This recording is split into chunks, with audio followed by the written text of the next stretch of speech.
Okay, students, in this video, I'm going to show you how to take a custom asset that you've designed in 3D Studio Max and export it into Quixel so that you can use it. Now, I'm going to go over the simplest possible use case here, and then in a later video, we're going to talk about how you can get more complicated. So, for example, let's say I needed a cliff face for my game in Unreal. Here I've taken a simple plane and I've just moved some of the vertices a little bit. Basically, I gave it some noise. I think I probably pulled it from the top and then I pulled it from the sides a bit. So I have this sort of like strange rock face. You will note I do not have a UVW map modifier on here. Technically there is one, right? Because it has the planar modifier because it was a plane, but I haven't added anything new. I haven't unwrapped it. I haven't done anything special at all. Now, next, what you want to do is you want to export, probably export selected if you have multiple things in the file, but you want to export, and you want to export as an FBX, which I've actually already done. Back in Mixer, I'm going to go ahead and start a new mix here. And I'm going to call this Cliff Tutorial and click OK. Yeah, sure, let's save. Now, during the setup portion this time, instead of leaving it as a plane, we're going to look at some of my other options here. Now, 3D Asset is actually going to show us the 3D assets that we can download for Quixel. You can paint and edit directly on their rocks. So an important thing to remember is that the Quixel assets are not just the materials, but also the shapes that they come with. So you could take their existing shape and paint a different material on it. But here, I'm actually going to go to Custom Model. Shader ball we're also not going to cover, but that just shows off your material. It's nice for render if you're like showing off how nice your mix is. But I'm going to custom model, and it's going to give me this pop-up here. I'm going to go ahead and go to where my FBX is, which is here, and I'm going to go ahead and choose Cliff Wall FBX and click Open. And it's going to pause for a second, and I'm going to go back to my viewport and see if I can see it in there. There it is. And you can see the way it matches the cliff that I created in 3D Studio Max. And I'm happy with the texture resolution, and I'm going to set a single texture set here with a scale factor of 1. So now I've got my 3D object in here, I can once again add things to the surface. I'm going to look for... let's see here.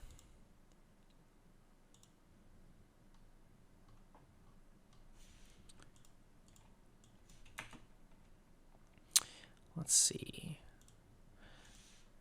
I'm going to look for a cliff because I was making a cliff. And I'm going to grab one of these cliff faces. Here's Roman Jagged Rock. And you can see that it looks kind of wonky. And this is because I don't have a UVW map on the surface that I made, so it's assuming it should be way smaller than it is.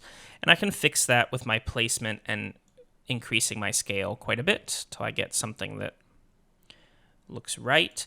I'm pretty sure I can go above 5 just by typing it in. And maybe I'm going to, let's see here. I can angle or stretch how this is working. I also can add a number of, basically right now it's doing box projection. I can change it to freeform, which will let me literally like slide it along the surface. Or tiling, where it would repeat, which is the same thing. But I'm going to go and...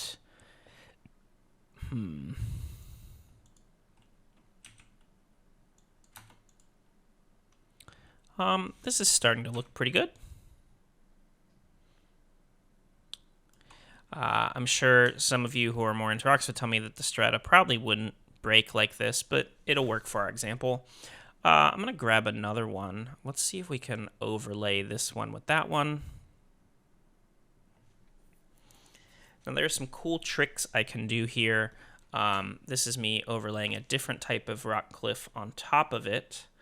And it is wrapped to the underlying, which I don't think I want to do. Now I can see it. I'm going to need to scale it up.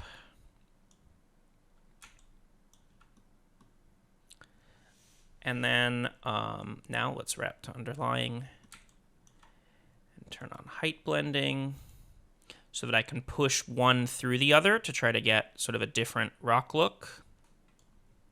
Now, obviously the colors don't match here, so one thing we could do is I could come here to the albedo of this one and tell it to match to the underlying color, and now I can just like fade it out here. And so now we can see the more detail that I've added, but it no longer looks quite so obviously broken off. I could again do something like I did last time and bring in some mossy rock, which once again, if I turn off these other ones, we can see our scale is way off, so I can change my scale a bit. And this one kind of overlays pretty well on its own, but maybe I play around with the height blending just a bit.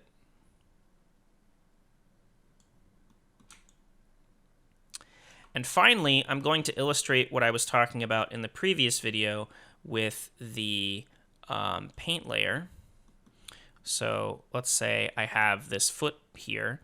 Notice that when I zoom in this time, since it's not a flat object, it's not a plane, my brush isn't changing size. So if I make a foot here on the surface, it's small, but if I zoom out and do it, it's going to be big on the surface. More than that, it actually cares about angle. So if I have some sort of extreme angle like this, when I paint with this foot, it will stretch across the surface. But this is where I can start adding in scratches and stuff. And I could even turn off any color and just use it to give me some like jitter. And maybe take the size down a bit and literally just, I'm like holding down and you can see it just did those scratches there. Now that was really frequent. So I'm going to hit undo and see here about changing the, I think, flow jitter is what I want. Nope, I lied. I think, oh, here's flow. I want to turn the flow down so that it's only scratching every, even though I'm holding it down, it scratches every few seconds, and it's going to let me add a bunch of like good random scratches and things in here. Now, if I was happy with this cliff face, what I would do next is go to my export tab here. And I've already set up an export folder. You probably want to pick somewhere in your documents folder. And I do want to export the model, even though I have it already, just because it's useful.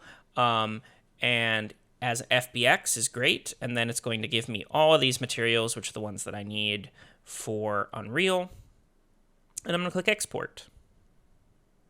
And it's basically instantaneous because most of the maps are already in this already. Remember, we can go and I can look at each individual map here.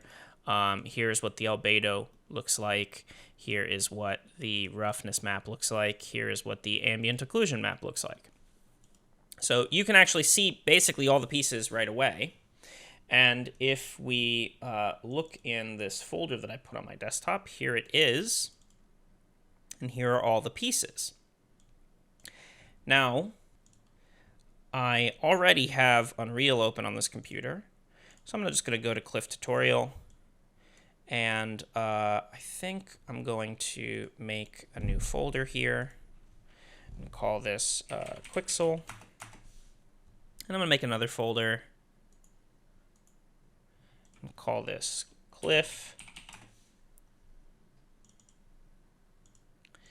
And as I drag the FBX and all of the PNGs in here, into here,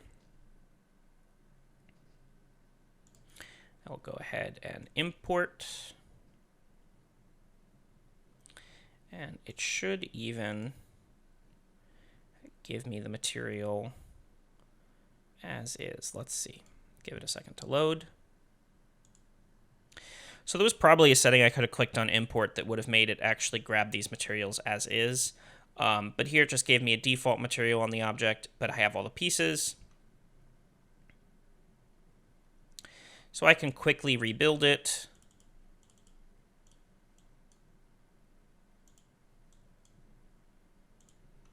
I'm going to skip the displacement because we're in Unreal 5, and Unreal 5 does not like displacement unless you're forcing it to be a nanite mesh.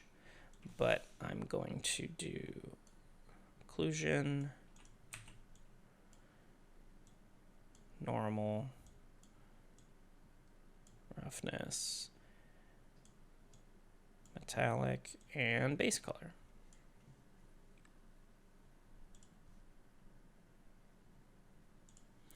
And then pull this in. Here it is, literally in Unreal.